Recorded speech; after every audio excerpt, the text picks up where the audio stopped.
Soft military base dari atas Novo Repnoye karena kelihatan ada pulau SMB versus AK. Tapi di satu sisi dari tim JA pun juga sedang melakukan hal yang sama. Ini sudah ada total 3 tim yang mereka saling bertukar peluru satu sama lain. Dan hati-hati lompatan yang ternyata cukup mematikan bagi pemain dari Zenox yang langsung dieliminasi oleh pemain dari AK. Zona yang membuat banyak tim harus merespon dengan cepat karena zonanya justru berada di area atas. Zenox saat ini berhadapan dengan AK Gold dan kembali lagi AK Gold menangkan fight menuju ke Zenox. Sudah ada 2 kali Zenox kalah atas AK Gold, berarti di PMPL nanti Zenox harus sedikit berpikir mau turun di posisi mana. Kalau mereka tetap men-challenge di PMPL rasanya tidak wise, rasanya tidak baik untuk mereka. Namun kita menuju ke posisi lain. Fade terlalu polos tadi untuk melakukan tembakan di depan dari pintu. Dan saat ini Madara berhasil ditumbangkan oleh Fade. Pulang menuju ke lobby Gatherings dengan skinnya. Dan Limboy juga sudah pulang karena JS9 yang diandalkan oleh seorang Fade 212. Ya, ini Besar dari permainannya menurut gua karena mereka baru ngetim sekarang. Karena ini kan bukanlah pemain-pemain yang pernah ngetim sebelumnya di satu tim yang sama. Jadi mereka harus kenalan dari awal, harus memikirkan gameplay dari 4 gameplay yang berbeda jadi satu. Karena semuanya datang dari tim yang beda-beda. Tidak mudah untuk bisa menyatukan para pemain-pemain SV. Peter yang sekarang berada di SV juga kembali harus kesulitan karena Peter sebelumnya ada di ARPM. Lalu Superdu sebelumnya ada di Zenox, Boycil sebelumnya ada di Voin. Sama satu lagi pemain SV juga ada di tim yang lainnya lagi. Nah, hal-hal kayak gini yang membuat SV akhirnya kayak nggak gameplay Voin, nggak gameplay ARPM, nggak gameplay Zenox, malah nggak dapat gameplaynya siapa-siapa gitu. Terlalu nyampur para pemain-pemainnya.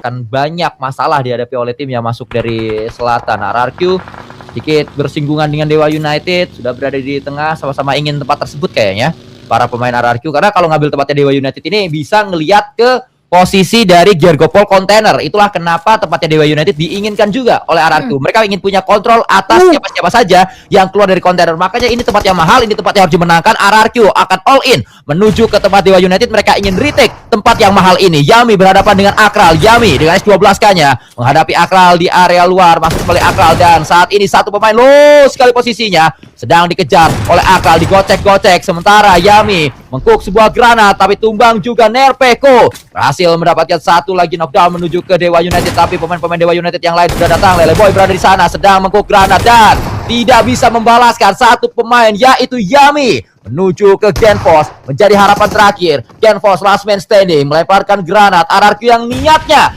ingin mendapatkan kemenangan, justru mereka yang berada di ambang ancaman, di ambang rata karena sudah selalu posisi dari RRQ kembali berduel dan RRQ masih berada di sana. Pada akhirnya knockdown dirasakan, tapi Genfos pulang ke lobby. Inilah dia kalau kata orang-orang beli beras di Kalibata, RRQ yang keras, RRQ yang rata. RRQ yang coba meretake compound yang diisi oleh tim Dewa United, justru mereka lah yang ternyata harus pulang begitu cepat di hashtag yang ke-14. Dan setelah itu keramaian juga terjadi, tidak hanya di compoundnya tapi juga berada di bagian area sisi luarnya ketika tim-tim semuanya fokus berotasi, berlomba-lomba, dan bahkan Pepeng pun juga sekarang tertangkap dengan seorang Red Face yang berhasil menjatuhkan kembali satu pemain dari SLE. Dan dominasi pun juga dilakukan saat ini oleh pemain dari tim Glue. Dan sayangnya Pandu juga tereliminasi di hashtag yang ke-13 dengan hanya membawa pulang 2 poin eliminasi. Kita kembali menuju ke fight demi fight yang terjadi. Red Face yang diandalkan oleh timnya, oleh Shadow. Ada upaya tadi dari Red Face untuk melakukan tembakan. Shadow berputar sedikit, Potato sendirian. Potato sendirian, tapi Potato tidak ditabrak oleh siapapun. Bahkan saat ini Hands for You sudah ada 2 knockdown yang dirasakan oleh Red Face dan juga oleh satu pemain lain yaitu Yoru. Namun Shadow sedang coba untuk terus memanfaatkan satu celah-celah kecil dan Kenboy mengetahui celah kecil tersebut. Tumbang lagi pemain dari Shadow yang lainnya. King Motik menjadi yang terakhir dan King Motik jelas akan mudah untuk para pemain poin karena poin punya pemain yang cukup banyak. Saat ini King Motik belum kembali ditumbangkan. Pada ujungnya tumbang juga karena lagi-lagi Foxy menjadi penyelamat bagi Void. Yes, dan sekarang revive yang nampaknya juga harus diutamakan oleh pemain dari tim Void untuk mereka kembali mereset lagi posisi mereka dengan line up yang juga masih full. Untungnya knockdown tidak sampai ter-end oleh tim lawan mereka sehingga masih bisa dilakukan upaya revive, tapi kali ini 2 melawan 1 dari AK. Zhao memang mendapatkan 1, tapi tentu juga masih ada backup dari tim Cloud, dan ini dia backup selanjutnya datang juga dari tim AK Gold dan Amets yang berhasil menyelamatkan satu rekannya dan sukses juga memulangkan satu tim yaitu Cloud dieliminasi di hashtag yang ke-11. Tapi tentu masih berlanjut kembali untuk fight selanjutnya kali ini antara Pangeran Mekju versus Bigetron by Vitality, dan Razy menjadi garda terdepan dengan DBS di tangan kanan dari seorang Razy. Akankah mampu menjatuhkan satu pemain dari Pangeran Mekju yang berusaha dari awal dicari untuk opening knock-nya bagi tim Bigetron? Sudah berada di posisi yang sangat mudah untuk dilontarkan sebuah granat sebenarnya Razy tadi. Herlings melakukan sebuah lemparan, tapi ternyata belum cukup. Justru Razy ingin melakukan sebuah duel dan dihukum dengan Botex.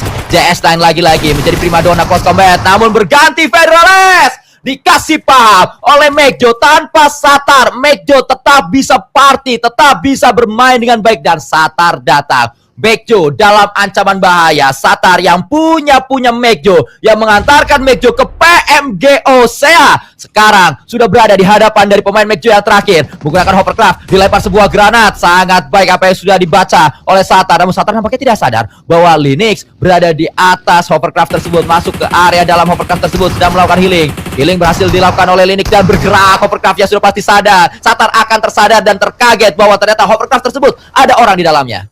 Ya, dan ini juga pattern yang terus terjadi ya antara Pangeran Mekjo dan juga AK Gold yang kayaknya tidak menemukan titik hentinya mereka untuk saling bertarung, bertemu lagi, dan lemparan Niche Utility begitu connect. Satu pemain dari tim AK sukses menjatuhkan kembali ataupun mendapatkan ending ke satu pemain dari tim Pangeran Mekjo, dan kali ini hanya 3 pemain yang tersisa dari Pangeran Mekjo masih bertahan di posisinya masing-masing, masih mencari timingnya juga, tapi Satar lagi-lagi meng-cancel granatnya. Mungkin masih belum yakin di mana letak pemain dari Mekjo berada, tapi akan semakin didekati lagi untuk satu pemain Mekjo yang coba mendekat ke bagian sisi area Satar. Dan banyak sekali percobaan entah menggunakan utility ataupun senjata dari kedua tim untuk mereka bisa menjatuhkan satu sama lain sampai akhirnya connect. Niche yang sedari awal diupayakan oleh Satar berhasil juga menangkap satu pemain dari Pangeran Mekjo. Berupaya kembali, kita lihat dengan granat-granatnya masih belum selesai. Lemparan utility dan masih punya banyak ternyata para pemain dari AK Gold. Setidaknya tadi sudah ada 2 yang dilemparkan. Zhao melemparkannya kembali, meledak di atas dari Botek, menjadi kembang api saja yang nampaknya justru dinikmati oleh Botek. Tapi yang satu ini jelas tidak bisa dinikmati oleh Botek, justru menjadi sebuah selebrasi bagi AK Gold. Satu yang terakhir, Herlings dalam ancaman. Zhao pulang seluruhnya. Mekjo dipulangkan oleh AK Gold, tapi Alter Ego Ares masuk di waktu yang tepat karena tembakan diberikan oleh Rosemary. Rosemary menembakkan Zhao. Lemparan utility terjadi, akan meledak di tengah-tengah dari defensif yang dimiliki oleh AK Gold. Bergerak lagi satu hovercraft yang memang sudah tidak bisa dimanfaatkan. Cepat saja Alter Ego menang atas AK Gold yang baru menang atas Mekjo. Dengan kali 3, masih dengan Krypton, masih dengan upaya ingin nge-push ke posisi dari Boom. Nampaknya ada satu celah yang sedang dimanfaatkan oleh Alter Ego. Berhasil merasak masuk menuju ke pertahanan dari Boom, mencari di mana Hasbi berada. Hasbi tumbang. Boom nampaknya akan di-retake posisi mereka karena satu pemain terakhir berada di atas, dan terlalu mudah bagi Suksi untuk menggedor posisi Okta. Retake yang sukses dimiliki oleh Alter Ego karena memang ini compound yang ada di dalam zona dan patut diperjuangkan. Ya, dan ini nampak kita bisa melihat ya dari Alter Ego yang berhasil mengakuisisi posisinya Boom. Betul, tinggal menunggu saja nanti, biarlah waktu yang menjawab untuk Nightmare sendiri. Dan apalagi udah pasti ini zonanya menjadi skakmat banget untuk tim Nightmare. Udah tidak ada yang bisa mereka lakukan, dan hanya akan bisa ada tembakan-tembakan perlawanan mungkin yang nanti akan diberikan juga oleh Nightmare, tapi hanya sebatas itu saja. Dan sementara itu kita bisa melihat Alter Ego sibuk sekali dari awal untuk mereka melihat ke Nightmare, geser lagi lihat ke Bowen, geser llagi fokus ke Nightmare, karena memang poin-poin eliminasi lah yang saat ini dibutuhkan oleh tim-tim untuk mereka bisa setidaknya berada di papan atas. Dan total 9 poin eliminasi sudah dikoleksi oleh tim Alter Ego dengan 4 oleh seorang Zuxi sebagai individu yang cukup tinggi untuk scoring eliminasinya di game kali ini. Dan Krypton akan coba melakukan lane pick ke bagian sebelah kanan untuk melihat kembali. Di pressure lagi, smoke juga sudah di pop up lagi oleh tim Nightmare. untuk membuka jalan mereka masuk sedikit demi sedikit untuk bisa touch dan ke dalam area sisi zona, tapi memang begitu sulit upaya yang sedang dilakukan oleh Nightmare karena pressure yang bertubi-tubi terus datang juga dihadirkan lagi oleh pemain dari tim Alter Ego, dan ini kayaknya akan terpick off, tapi satu pemain Nightmare akhirnya dijatuhkan oleh seorang Snip dan itu Hexas yang terjatuh. 2 down, tinggal satu yang terakhir, tapi tiba-tiba ini dia Bowen. Dia mendapatkan waktu yang tepat, timing yang tepat untuk menusuk ke dalam pertahanan tim Alter Ego, Sanskuy. Seperti yang saya katakan, Void harus menjadi katalis dari segi fight dan mereka maju, mereka datang. Sebuah push berani banget dilakukan oleh Void, namun defensif yang kuat ditujukan oleh Alter Ego karena kembali lagi Void kehilangan satu pemainnya. Hasil maka Zuxi, kepala suku mekanik tua, berhasil mendapatkan satu knockdown dengan granat Freddy, granat yang begitu sukses ditujukan oleh Zuxi. Tapi hati-hati, Zuxi juga memikirkan cara yang lain. Ada yang datang, Molotov berada di mana-mana, tidak bisa bergerak. Zuxi harus menjaga terlebih dahulu. Tembakan diberikan, Foxy juga tetap fokus menuju ke pemain dari Nightmare di sisi belakang. Foxy ditinggalkan sendirian untuk menjadi jangkar dari permainan Void, sementara Zuxi akan ngobrak-abrik pemain-pemain Void yang datang ke compound dari Alter Ego. Defensif yang masih akan coba ditawarkan oleh sang kepala suku, namun revive mungkin akan menjadi satu prioritas utama. Revive terlebih dahulu Zuxi dibandingkan memang datang ke posisi Potato. Menariknya justru bukan Potato yang ditaruh di belakang, tapi Foxy yang ditaruh di belakang, Potato yang nge-push. Betul, dan sekarang nampaknya Poti itu kita melihatnya Poti itu terjatuh lagi, dan Zuxi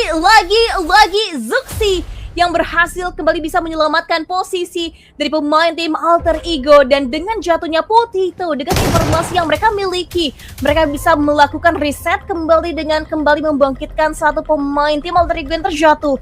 Tinggal lawan yang tersisa satu pemain terakhir, Bowen dan juga tim Nightmare. Dengan momentum yang dimiliki, yang diberikan oleh Bowen, membuat mereka lebih leluasa lagi untuk menusuk masuk ke dalam defensive line dari pemain tim Alter Ego. Tinggal 2 yang terakhir, 2 lawan 2 antara Alter Ego versus tim Nightmare, Satsuki.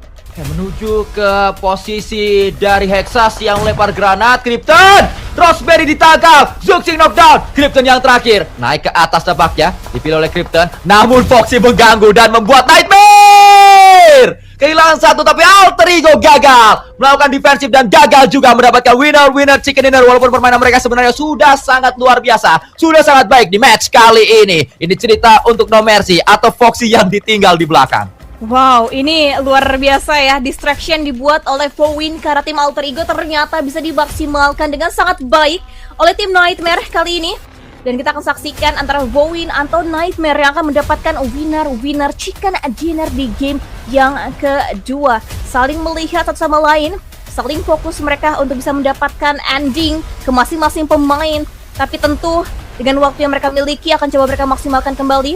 Dengan No Mercy akan mencoba mendapatkan POV yang cukup luas lagi untuk mencari letak pasti di manakah Foxy berada untuk satu pemain terakhir dari Vowen Chekri.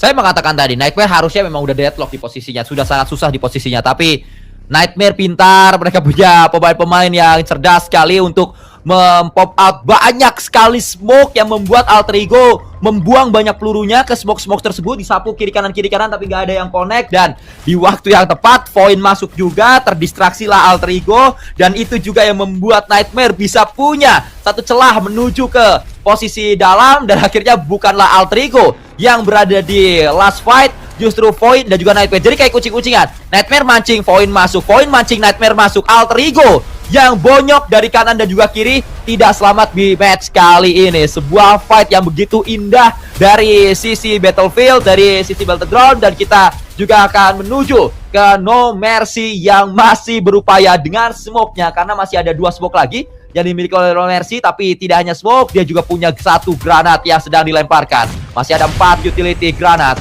yang bisa dilontarkan oleh No Mercy. Namun kelihatan sedikit harusnya tadi No Mercy bisa ditembak oleh Foxy, memanfaatkan adanya 1 monster truck. Tapi dengan nembak monster truck ya berarti akan dilempar oleh granat. No Mercy mengetahui hal tersebut, dilontarkan, meledak monster trucknya, menjadi susah untuk dikendarai. Tapi inilah yang diinginkan oleh Foxy sebenarnya. Dia ingin monster truck tersebut menjadi barikade. Iya, kita lihat ya, ini benar-benar sangat amat mendebarkan untuk 1v1 antara No Mercy versus Foxy. Dan duanya sudah saling melihat satu sama lain. Ada quick scope yang dilakukan juga seorang Foxy, dan akhirnya antara 2 pemain ini siapakah yang akan lebih unggul mengungguli satu dari yang lain, dan akhirnya Boxy yang berhasil memenangkan fight kali ini. Dan akhirnya Bowin Chakri yang mendapatkan winner chicken dinner di game yang kedua untuk di Grand Finals.